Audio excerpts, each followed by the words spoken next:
Did you like my salsa, Benjamin? De la Haye salsa. De la Haye. Honestly, I felt de la you did the Haye. salsa because you felt guilty of being late. And you thought, oh, if I do a little bit of a salsa, like, it will be cute. And like, no, you're still late, baby. Yeah, but then I had a reason. What is your reason? You had a guy at home? No. Why not? The real reason is that It's the Christmas party. I You're needed to supposed retouch score. my hair. Okay. No, the thing is that are we starting? No, we're not. No, but we can. Okay. But if we start, we need to say hello to people. Okay, hello people. Hello, everybody. Welcome to the Multis. Woo! My name is Benjamin De La Haye. My name is Andrea Ramirez. No, I can say my full name because Benjamin De La Haye. because I am I lost one of my multi branches. As you know, this podcast started because we're multinationals, multitaskers, bilingual, multilingual, etc. But we also work in a multinational or worked. One down. So I am no longer working there. This is why we have a change of scenery. We're actually recording now in front of a green screen. I don't know what you're talking about. We were not recording there. No, we would never. It doesn't matter anymore. Well, actually, it matters to you. Actually, there's one still there. So this podcast will be called The Multi and the Beast.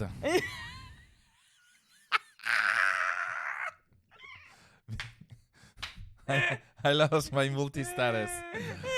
Peace out. No, you did not. You are such a multi person. Yeah, thank you very much. So anyway, so that's awkward. So yeah. yeah. And because you work for HR, you actually fired me. So I was like, I'm sorry, Ben. This is business. I just hope you don't fire me from this podcast. If you fire me from this podcast is nothing. Okay, this podcast will go down. No. So yeah, but you know what? It's quite funny because this maybe I'll be back. Maybe. Because it feels like it's like this toxic ex. Yeah. So I already broke up with her once. Yeah. Now this time she's breaking up with me. But I feel like as soon as she winks, I'm gonna go back, you know? So anyway. Maybe. Who well, knows? yeah. So we won't have an extended topic on this because you still have your job to protect. I let you talk. It's fine. I mean, I cannot fire you twice. No. And anyway, you're HR, so you're supposed to listen to how people feel. Yes. How So- you feel. Why are you... I feel great. So moving on, talking about careers. So you start. So you've gone onto the Zurich comedy scene, pushed by Yes. me. Yeah. Of course. Yes, after a workshop that your Yes. manager asked me to facilitate. Yes. In that there's good thing coming Isn't out it of that like isn't it multi-place. like crazy that? That is super crazy. It's like literally I was going to this like team event that it was a surprise. Yeah. Surprise team event. We had no idea. And then suddenly our manager is walking us to this like coffee place. Yeah, well, a coffee place that sells weed in the middle of Zurich. And I was like, and she's American from Texas, like super conservative. And suddenly we were like, where What is is she she taking? doing? Yeah, what is Yeah. this? And then suddenly I smoked up with my team a lot. That's why I'm no longer a multi. No, that's not. I never slept with Monica Lewinsky. do you want to write together, Monica? I love that meme. Bill Clinton, we should write together. And then when we entered the place, we opened the door and there was Benjamin like, hello. And we're like, what is happening? And yeah, that was the workship that You got we on did. stage Yes. that very evening. Yeah. Yeah. Anyway, so now you're starting to have a stand-up career because you've been hired to tour in some Spanish shows in Europe. Yes. So, but your mom, is she on board with all of this? Yes, she is. Okay. Why we shouldn't? Why she shouldn't? I don't know, because you wrote as a topic mom and my stand-up career. So I just... no! I wrote that. Oh my God. I wrote that 2 weeks ago. Oh my God. This is so... Okay, here's a moment of... This is how stupid this guy is. So we didn't record for 2 weeks because I had an eventful 2 weeks. But it's all good. He had like in 2 weeks, no, 1 year, no, 1 year in 2 weeks. Like 1 year of events in 2 weeks. Do you know, like, I just went through a 9/11 of, okay, so... But yeah. Did I tell you my second news? Yes. Did I? You did, but Okay. you want to share? Yeah, we can share. Oh, yeah. Are you? Maybe not. Maybe not. Yeah, but no, we cannot. Yeah. So I'm going to be a father for the third time. But it's an official. Well, it's because it takes us 2 months to edit these episodes. Yeah. In 2 months, it will be official. So that's fine. Now, actually, we need to try to set a new record. So today is December 14th. Yes. Let's see when this episode come out. I will do it during the Christmas break. Because we only... My dad can help me. My dad is a YouTuber. Do you know that? Yes. What is his YouTube channel?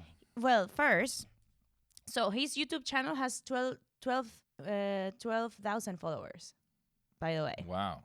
So a lot. He has like 3 YouTube channels. So he started, it was so funny, like 2 years ago. He did like a YouTube channel of variety, different things. And then the idea was to measure which ones of those was like the trend and then just focus on that. Okay. So then the guy started to post videos of random shit, and it evolved from like kind of like painting Yeah. to like proper like Steven Spielberg. And then he noticed that the majority of the people were into like UFC and all of that. So like he had like 300K of like views and so on, and also in fitness. So your father is a Joe Rogan bro? No, at all. No, Okay. not at all. Basically, no. He just like gets videos. He doesn't do anything himself. Okay. He just does the editing. Before it was his voice, but not anymore. So everything is with Is the it AI? Yeah, and then he puts like Wow. his voice, like a younger voice. And he's like, look, this could have me young. And then and he's like, he has like a lot of followers. And then now it's like he has one for funny videos, one for fitness, and then another one for fights. It's called Gladiator Siglo XXI. I actually also have an AI voice in this podcast because I'm actually normally just 25. But I have an AI voice to sound like I'm 45. And you're using a filter right now as well. Yes, I'm using... It's called the white hair filter. White privilege filter. The white privilege filter. Me too, because I have straight hair. This is the first time I see you with straight hair, actually. No, really? Yeah. No way. No, you met me with straight hair. But that was like too long ago. Yes. So anyway, a few weeks ago, before a lot of events in my life, I wrote mom. So my mother, I'm happy to say, is finally on board with my stand-up career. So she was... How long did it take her? I mean, she was not that judgmental because... I mean, maybe she was judging a lot in her head, but she also knows there's no point telling me anything. And because I'm stubborn as hell. But anyway, so because I think we talked about this, that I had a TV recording. No? Okay. So, ladies and gentlemen. Whoa, premiere. Yes, I will soon be on Swiss television. What? You told me. Yeah, on a streaming website. From the company Sunrise. It's on the streaming OnePlus. And so it's not out yet. It was recorded at a place called Bernard Theater. Okay. Which is, I love this theater because we share the backstage space with the opera. Yeah. And with the Opera Zurich? Yeah. Shut the front door. No, so like... So they have a restaurant where like the artists go, etc. So there's That's so but the cool. opera people, they don't eat, so they're never there. But They're in the toilet.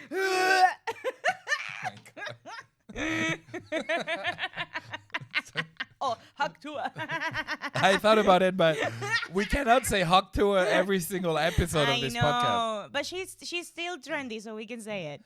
So anyway, and so what I love is that so you're just hanging out until like the theater place show is gonna start, and the theater show starts, the opera show starts earlier because I think because it's much longer, and so you hear all of the backstage cues, and I was there, and this woman's like, okay, we begin in 2 minutes, like, and you hear like the music, and they're like, okay, all the dancers on stage, and then she's like, we are missing one dancer. Where is she?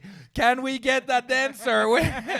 And I'm like, it's a bit late to discover you're missing a dancer. Like, shouldn't you have like a dancer missing counter before? Always. You should count everything. Like always count your dancers. And you were like, I can replace her. So I thought, what a bunch of amateurs, like, because in my operas, we're not missing dancers. We're not. So they discovered. In your show, you're counting your people, and you're like, me. We're missing the comedian. Me. So they realized that they were missing a dancer. So anyway, so I was on that show, which was great, 400 people. Wow. I mean, You're so... You know I'm humble. Yeah. Ish. I mean, for a French person, you are very humble. But so I killed. Okay.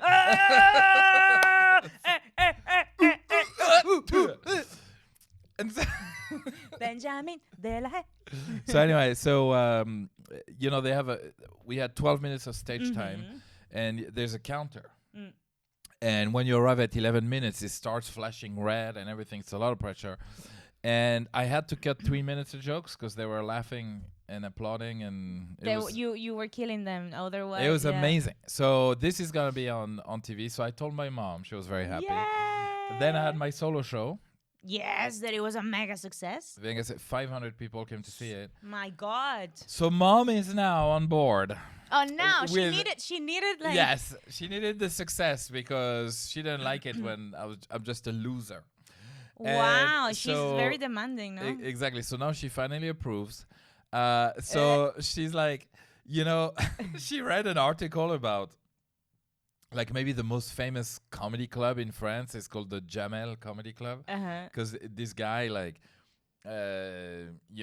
like finds young stand-ups, and they do one season or maybe more. So it's the most famous thing. And she reads an article about it that she just sends it to me on WhatsApp, and she's like, so like, why don't you go into that show? Like, cause they're looking for people like you. And I'm like, do you understand how show business works? Like, why don't you, do this? Like, damn. When are you gonna have your star in the Hollywood I know. thing? And then Mom. But this is exactly that. Like, she sends me also an article about the Montreux Comedy Festival, which is also the biggest comedy festival of the French-speaking world. Yeah. Okay, so like people come from Canada, Belgium, like from French-speaking Africa, like to be in this festival. And she just says, why don't you go to the Montreux Festival? She has a lot of hopes. No, that's good. No, she's an entitled she believes bitch. In you. That's what it. She's entitled. In you. She's very entitled. Your mom is like looking online like the most important thing. She's like, I'm gonna bother him today. Like, why you're not here? Then you're not good enough. That's exactly that. She needs to remind me every day how not good enough I am. And thank God my mother doesn't understand English. Oh. So she'll never. Clever. Yeah. So that means that you have maybe mommy issues. I have both mommy and daddy issues. This is why you're a comedian? Because like if you're considering going into comedy, if you have daddy issues, it's not enough. You need mommy issues. Or you need to survive a dictatorship. Yeah. Yeah. So actually, okay. What actually? Because you've brought this a few times now on the podcast, and we didn't write it as a topic, but I'm very What? curious. The dictatorship. Yeah. How did this affect you and your family? I mean, financially, also we were separated for like 5 years as well. Separated from. Yeah, because I couldn't go there. So, Yeah. well, let me explain to this white man how a dictatorship works. Dictatorship for dummies. I'm sorry. You're totally white yourself. Sorry Despite- that you have human rights always in your life. How does a dictatorship work? No, but I understand. But like, because so you are already born in the dictatorship, right? No. No. No. When was the dictatorship? When did it happen? It started in 98. Well, actually, officially in 2000. In '98. Mm-hmm. What was before? Normal It was democracy. normal democracy and a lot of money. We were booming with oil and everything. Yes, yes. It happened fast. Yeah, this because- is what I'm saying. Oh, I saw my okay. country from being like Venezuela was the I most didn't- rich country in the region, and we were always in a very good position because there was a lot of money, there was a lot of investment, and this is why the Europeans used to come to Venezuela when all the war happened and everything here. We were receiving them as refugees. Imagine my grandma was a refugee. You mean German. German refugees No. from the 40s. My grandma was a refugee. No, those She went was to hunted Argentina. by those secret services Those were in Argentina. from Israel. Those went to Argentina. In Venezuela, we received the Portuguese, the Italians, some Germans, and the Spanish. My grandma was Spanish, and she arrived to Venezuela as a refugee. From Franco From dictatorship. Franco, yeah. Okay. Wow. But she said that the worst was the post-war. It was when there was a lot of like hunger. Should I? This is a cool story. Do you want me to Yeah. share it? Yeah, Yes. that's why I'm asking you. So basically, the beginning of everything. So my grandma, she was like annoyed like of all the situation in Europe, and then she decided to leave. She was 25 years old, and back then, 25 years old, she was like old. You know what I mean? Right, yeah. So You should have 3 kids by then. exactly. But then she was like, I'm gonna leave this shit. I'm tired of this. And she told her siblings like, hey, there's a boat that is going to Cuba, and they had an aunt in Cuba. And then I'm adjusting the Thank mic you. because you're getting low. personal. Yeah, I'm gonna personal. So and she's like, yeah, let's go to Cuba. And then the siblings were like, no, we're studying university. I'm not gonna leave. Da da da. And she's like, you know what? I prefer to die in the ocean than to continue living in this dictatorship. So because her dream was to become a fashion designer and everything. Okay. So she took a boat with 50 people and they left Spain, well, actually a Canary Island, in the middle of the night, and it was a sailing boat. So she said bye to her family, to like, gives me goosebumps. And then She sailed the Atlantic? yeah. Wow. So they were supposed to go to Cuba, but then the captain of the boat didn't know how to write or read or anything. And then the captain, he was just like a sailman. Right. And she said that they had to stop like in Africa in the middle of nowhere to get some water, continue their journey. And she said that for a month and a half she only saw blue sky and water. And water, yeah. That was it. And she was with a couple. She had friends of hers. They were a couple with a newborn. They had a baby. So imagine all these people prefer to leave than to stay here in the situation. Huh? So then they miss the coordinates or something, and they miss Cuba. And she wrote a letter to her aunt and saying like, hey aunt, I potentially will arrive there in 1 month and a half, just to let you know I'm leaving Canary Island. I'll be there soon.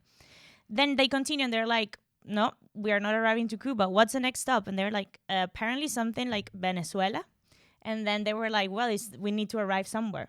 And they arrived to Venezuela. And then then on the other side of the story, funny thing, it was my grandpa who was Venezuelan, right? My grandpa is from the mountains, from the Andes. But he had like such a big family. He had 14 siblings. And then they had like a farm. But then he said like, I'm not going to get anything from the farm. Already my older siblings they're going to take it. So he moved to the coast, and then he started working in the oil industry. And then he was young and da-da-da. And then the friends were like, hey, there's some boats that are coming from Europe. Let's see the chicks from Europe. And he was like, the poor chicks from Europe. And then he was like, Only a Latino can think like that. and then he put like he said he put his suit, his hat, his mustache. He's like, oh, let's see these poor ladies. And then he went with his friends to the pier or the Right. port, yeah. And then he said like, oh, I don't know if I should say this. Well, otherwise we edit it. So my grandpa was like, the first boat that arrived was the Portuguese boat, and he said, I've never saw ugliest woman in my life. Yeah, we're gonna have to edit Yeah. that out. Oh my god! Portuguese women are very pretty. Yeah, but after a month and a half in a boat, Okay. and then he said, They couldn't shave. he said they had bigger mustache than me. Like they had bigger mustache than me, and then he was like, no, and then, but We're anyway, so cancelled.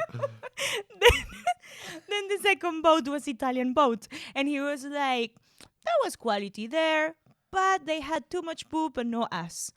And then he was like, some of my friends that actually married with some of those Italians.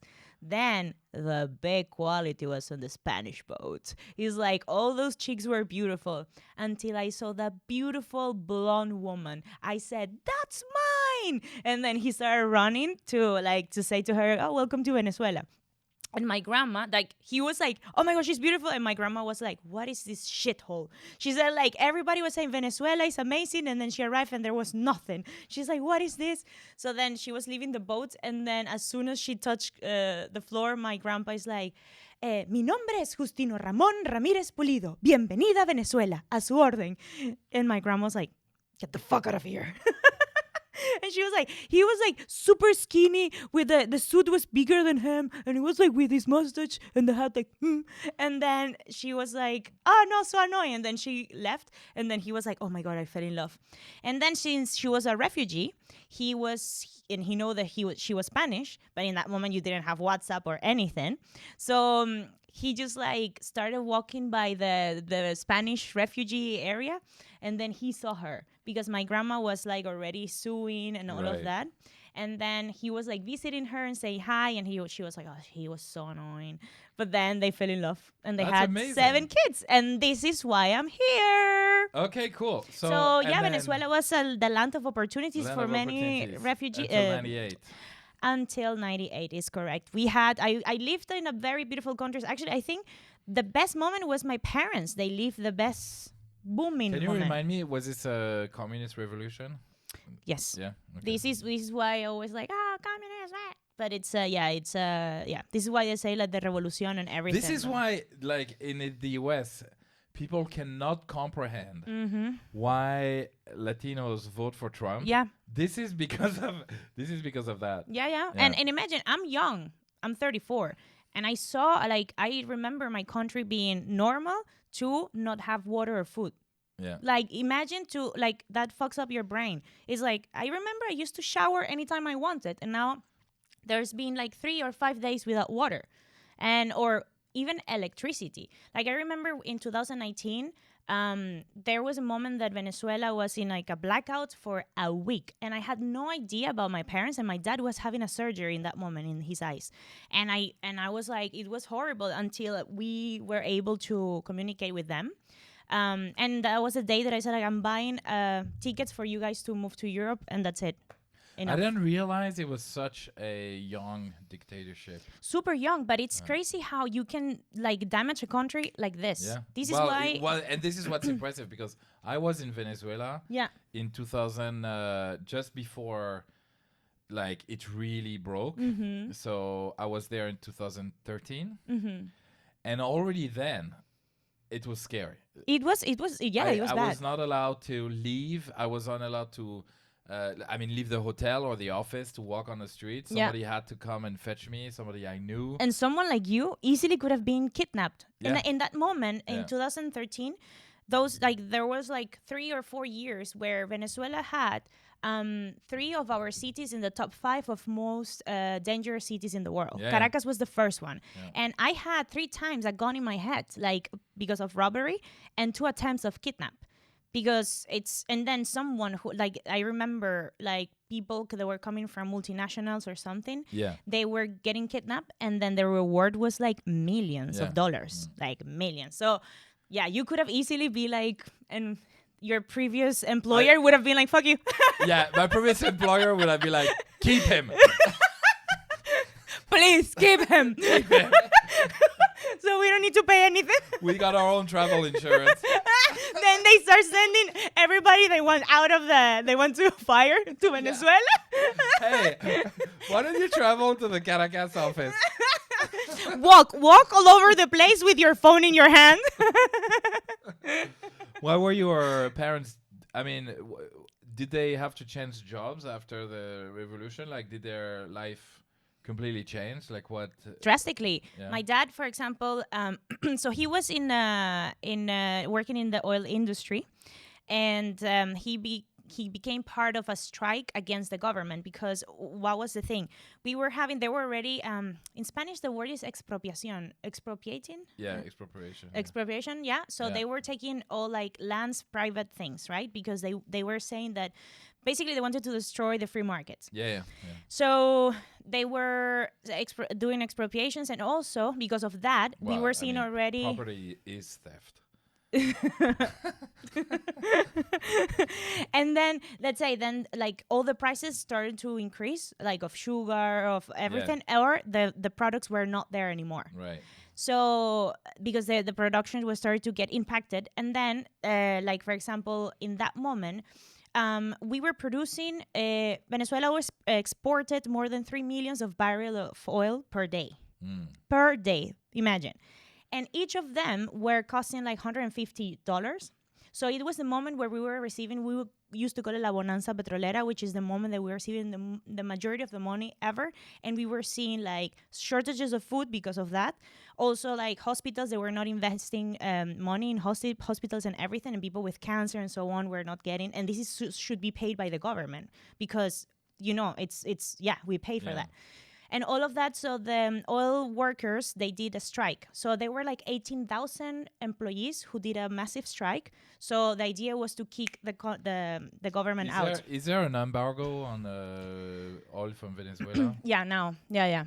But that's another story. But then this is like the origin.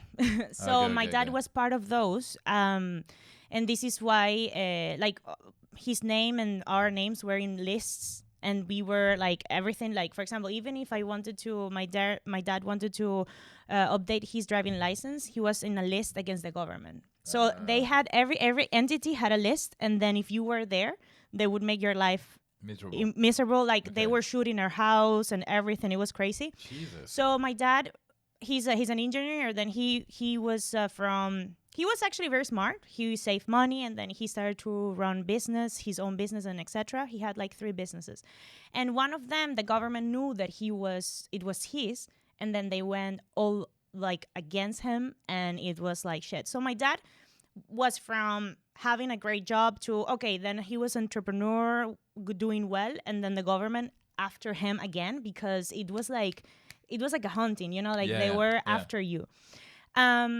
And then there was a moment that my dad ended up being even a taxi driver for a while. And it was because he needed to support the family, but he always found a way. And then in the end, he started working with like insurances and everything. And then the moment they moved to Europe, in 1 week, my dad found a job as an engineer, and that's it. Their life changed completely. Yeah, okay. And it's actually a successful story in the end. Yeah. But not all of them are like that. No, there's lots of people stuck there. Yeah. Wow. Okay, that was like. It was supposed to be funny, but hey, that's it's not. I think it's super interesting. We're almost out of time, so that's great. We have a lot more topics. Yes, for for the next one. But what you just said about your dad having to be a taxi driver, it reminds me of like an amazing play, but it's a socialist play, so so it's a bit ironic. But so in the 30s in America, during the Great Depression, a lot of people lost their jobs for different reasons. And so a lot of them had to be taxi drivers, and taxi companies would would take advantage of that. And they made a play called Waiting for Lefty, where they all discuss if they should go on strike or not. And then it cuts through. It was great because they use cinematographic. Like, it was the first time that in a play, it would all of a sudden cut and you're in some guy's living room 2 weeks before and going through the drama of like having lost everything. Mm-hmm. And in the end, this guy Lefty comes and he's like, he convinces everybody to go on strike. Mm-hmm. And then when they had the premiere in New York, the guy was so energetic that all the audience started to like stand up and be like, strike, and they all walked up the theater like, strike. And they made a social movement that was ignited by the play. Yeah. So wow. So anyway, Huge. Hey, well, that was a great story. Yes. I feel now I have a great grandfather story as well, but we can wait for another for next podcast maybe. Yes. Andrea, this has been lovely. It's been lovely, my friend. What's your Instagram? Andrea.comedy. And mine is Ben Comedian. Do you have any show to plug? Right now I don't have the schedule, but next year I'm gonna do a tour in Europe in Spanish, and I'm gonna do many cities in Germany, maybe also Copenhagen, and yeah, something like this. So I'll keep you updated. But yeah. All right. Make sure you put it on your Insta. Yes. Thank you very much, everybody. That was the Multis. We love you. Thank you. See you next time. Ciao, ciao. Ciao. Nice.